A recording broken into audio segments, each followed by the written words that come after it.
Are there any pointers? 'Cause I remember when we were with Ali, he was like, "Yeah, when I get a beat from a certain DAW, I'll see it in something." What do you have a tell? Like a kick. Right. Yeah, so I can usually tell in the instrumental, because usually when I get a session from someone, the instrumental that they recorded to is there. Yeah. And so with FL, that's the one. Like if you were to give me an Ableton and Logic, maybe I wouldn't be able to tell as good. But between FL and other things, you can feel that clipping. That's just like that's FL. Right. You know, because that same clipping. I mean, unless there's like a plugin in Ableton, that doesn't happen anymore. Right. No. Like you hear that specifically You in hear FL. it. And so what I need to do, and I was telling you guys earlier about this plugin that Ryan Schwab makes called Gold Clip. Oh yeah. So Gold Clip is the way that I'm sort of able to recreate a little bit of it, because when they print the stems out, like when they print the 2-track to record to, all of the shit is going through and everything's getting clipped. The hi-hats, the open hats, you can hear how it's like breaking apart. Right. So what I need to do is I'll take my drum bus and I'll put the Gold Clip on there and slam it and try to recreate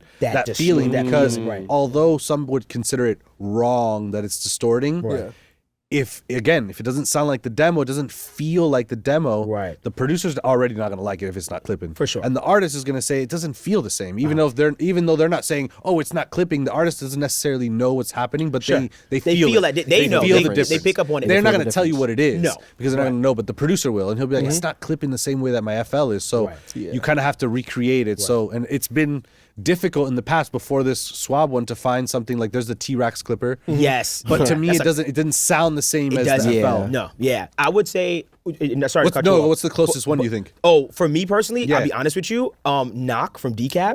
Okay. Fire. I'm gonna try that shit. I'm serious. Because no, I know, I'm gonna try it. I go back and forth with the drum bus with the Gold Clip or the drums. Yeah, it just depends on what you're looking for too, because every record is different. That's why a lot of people say like, "Oh, what do you do with your hi-hats?" It's like, on what song? Facts. Right? Yeah, I get that. Yeah, every song is different. Every song I've seen is you different. compress hi-hats too, like on some of your mixes. I've seen you actually like do some. Yeah, you got to stuff like compress that. and EQ the fuck out of it, because you know when you get those hi-hats, they're like, yeah, and it's just like, jarring bro, I to can't your listen to What that. do you?